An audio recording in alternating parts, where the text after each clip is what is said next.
Mwami turagushimiye turaguhimbaje tuguhaye icyubahiro tugushimiye ko dukunda mwami tugushimiye ko waturinze mwami igihe cyose gitambutse mwami n'ubuntu bwawe si kubw'imbaraga zacu mwami ushimwe rero tukuramya tuguhimbaza reka uganze uganirize imitima yacu mwami wanjye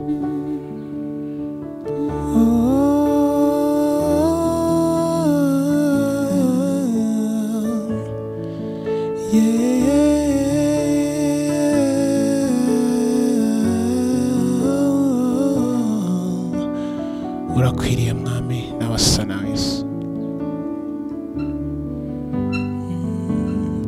Yesu ashimwe Yesu ashimwe icyubahiro kibe n'icy'uwo mwana w'intama duhimbaze izina rye Yesu ashimwe Yesu ashimwe icyubahiro kibe n'icy'uwo mwana w'intama duhimbaze izina rye Yesu ashimwe Yesu ashimwe Yesu ashimwe icyubahiro kibe n'icy'uwo mwana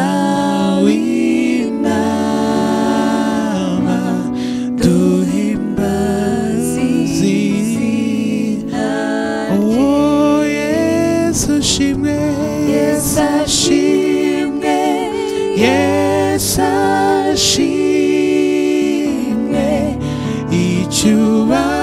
icyubahiro kibe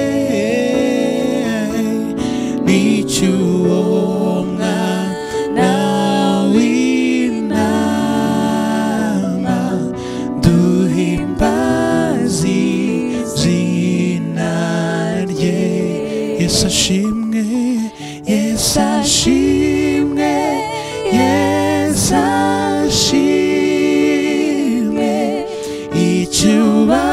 icyubahiro kibe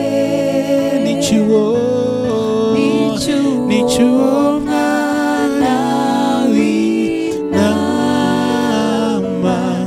duhimbaze izina rye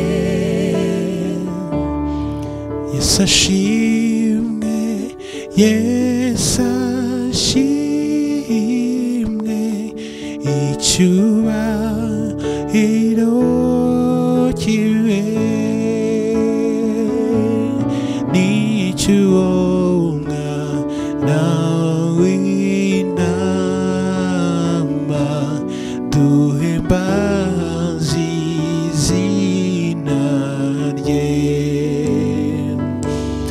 Yesu ashimwe Yesu ashimwe icyubahiro kibe icy'uwo mwana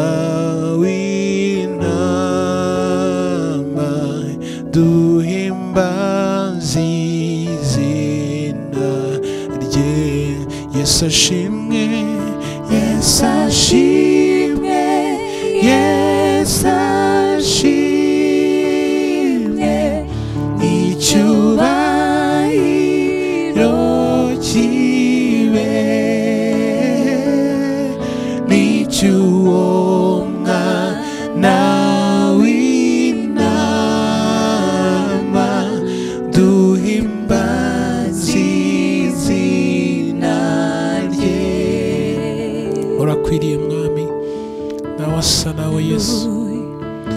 ntawe uhwanye nawe mwami, uburinzi bwawe ku buzima bwacu mwami Mana, turagushimiye Yesu we. Haleluya, turagushima Mana nziza ku bitangaza wakoze, waturinze uyu mwaka wose, shimwa turagushima Mana nziza ku bitangaza wakoze, waturinze uyu mwaka wose, shimwa turagushima Mana nziza ku bitangaza wakoze, waturinze uyu mwaka wose, shimwa turagushima Mana nziza ku bitangaza wakoze, waturinze uyu mwaka wose, shimwa turagushima Mana nziza ku bitangaza wakoze, waturinze uyu mwaka wose, shimwa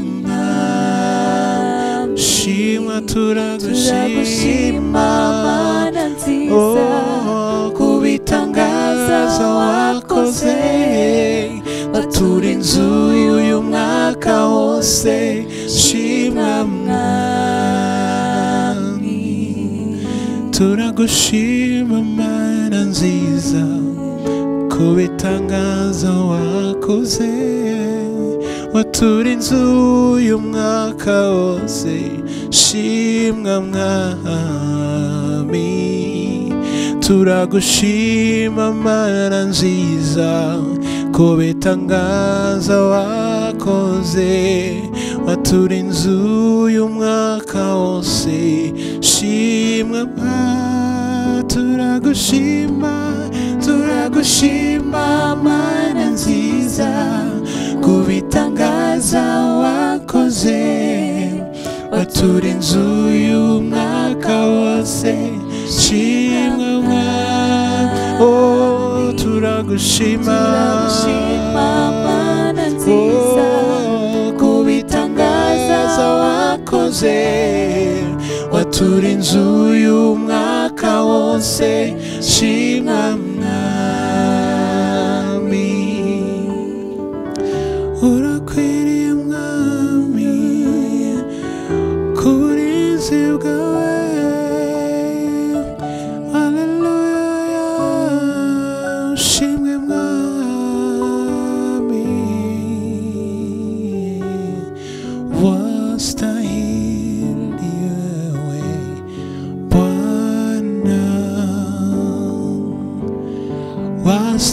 wastahili wewe Bwana,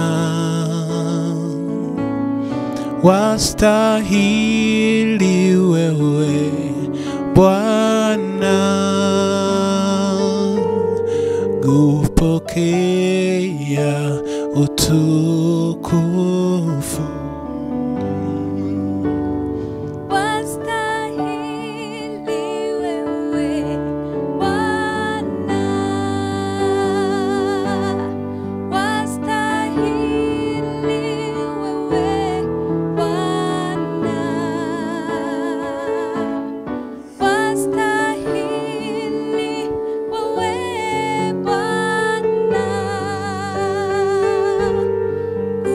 Okay.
bw'icyubahiro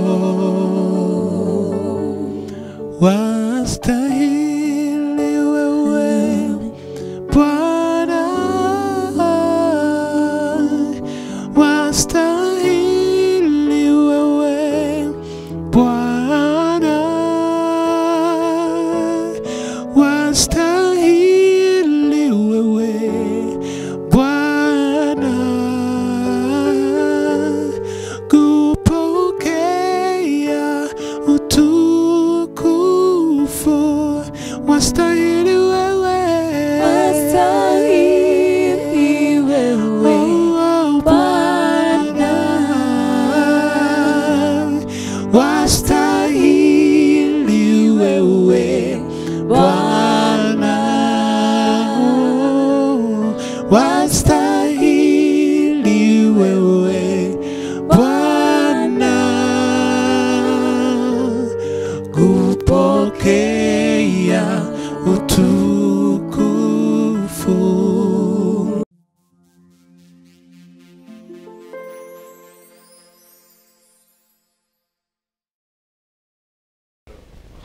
Haleluya. Nagira ngo mbakire muri iki gitaramo cyane mugoroba, kandi mbifuriza gukomeza kugira umwaka mwiza kuko nibwo tukiwutangira. Ndabifuriza umwaka w'umugisha, umwaka w'imbaraga, umwaka w'ububyutse, umwaka wo gukora cyane, umwaka wo kuba abakristo beza cyangwa se abakristo nyakuri. Rero uyu mwaka ndabifuriza kuzaba mu migisha y'Imana no kumenya ko Imana ariyo byose, kumenya ko Imana ariyo cubahiro cacu n'imbaraga zacu n'ubutware bwacu. Ibyo dufite n'ibyo tugeraho n'ibyo tubona byose tubihabwa n'Imana.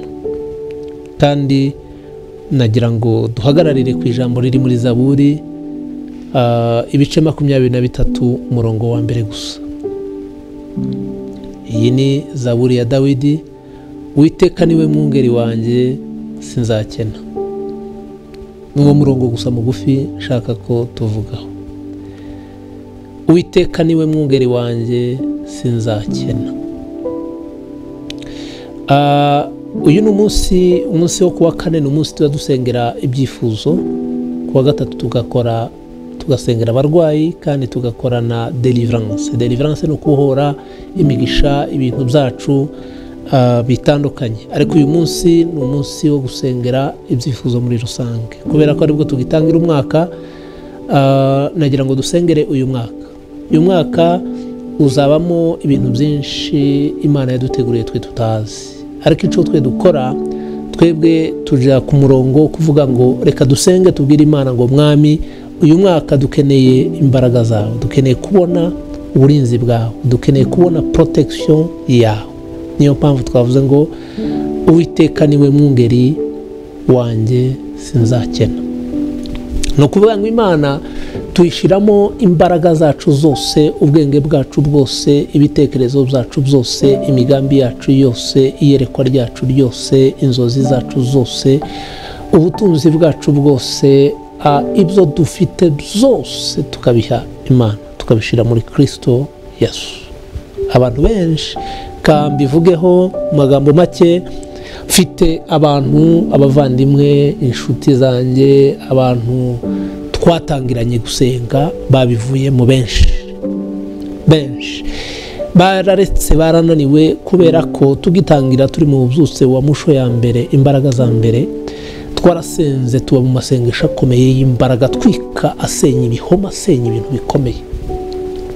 Turi mu bubyutse bwinshi cyane, twarasengaga ukagira ngo none Yesu araza mu minsi mikeya. Kubera ubwo bubyutse n'izo mbaraga n'iyo nyota n'iyo courage twashizemo, dushiramo umwanya wacu, dushiramo ibitekerezo byacu, dushiramo ibintu byacu byose bijyamo indani. Noneho abantu barasenga twuzura umwuka wera. Ariko naje kubona abavandimwe bamwe bagenda badohoka kugera ubwo bagezaho bamwe babivamo. Abo twatangiriye rimwe turi mu mbaraga, turi mu masengesho akomeye, ubona bararetse. Ni nkaho barambiwe, bibaje ngo Yesu atinze kuza. Ubundi kandi ibintu byo gusenga abantu benshi baza bagira ubwoba, bakagira ubwoba, kavuga ati ariko shitani ntizanyica, abarozi ntibazanyica,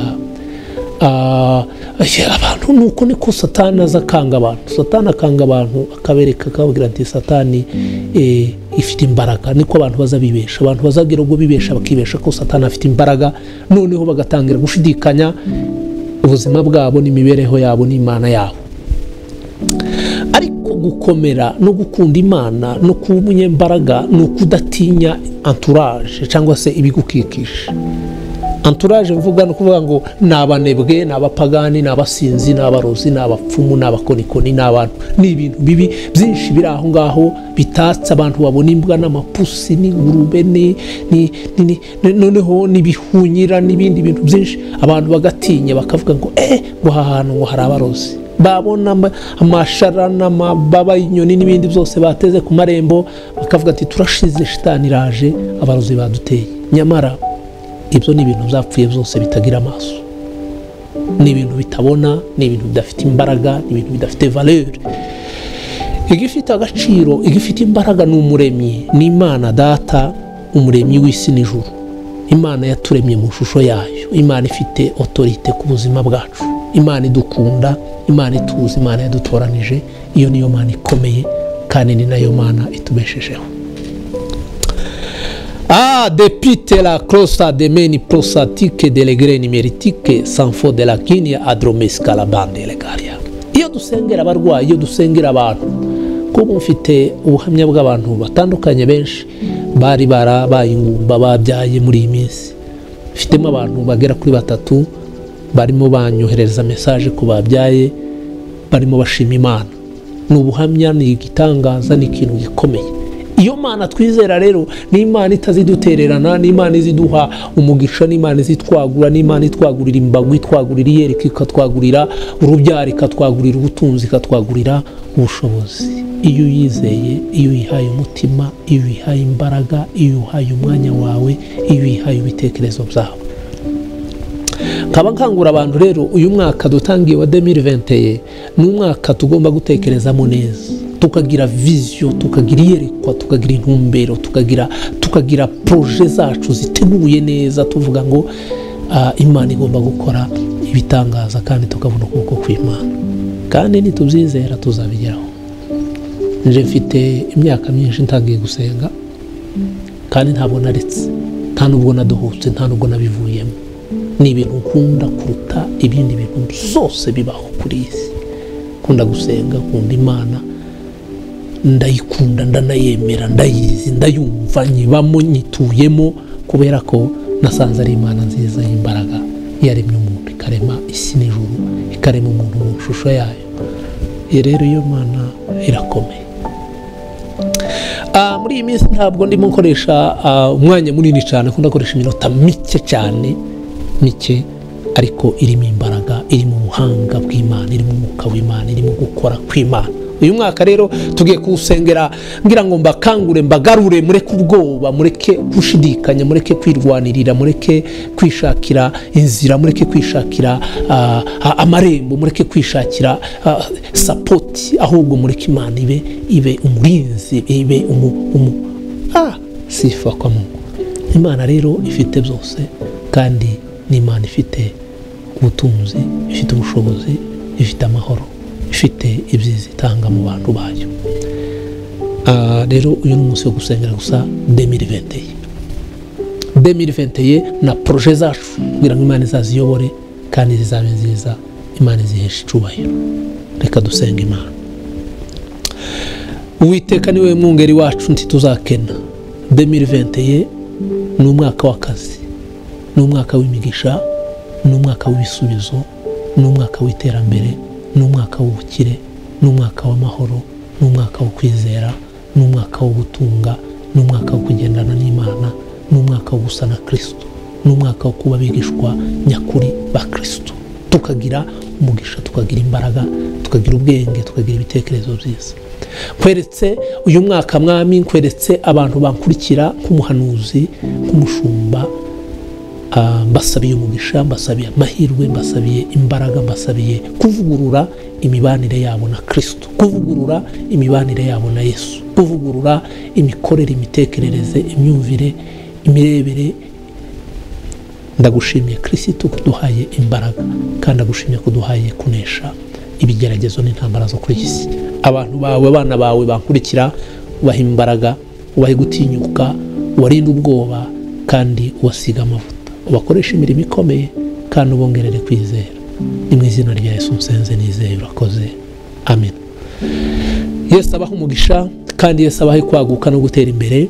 Mvuze ko nkoresha iminota mike, ariko ngiye kubaremamo ikintu cyitwa kwizera no kugendana n'Imana no kumva Imana no kuba intwari zo kwizera. Yesu abahe umugisha, kandi mukomeze kugira ubuzima bwiza no kugira umwaka mwiza. Mumenye ko Uwiteka ari we mwungeri wacu, ntituzigera dukena dufite Yesu, ntabwo twakena dufite Kristo, ahubwo tugira imitima misha n'ibitekerezo bisha. Imbere ni heza. Imana ibahe umugisha, kandi mukomeze mugira umwaka mwiza.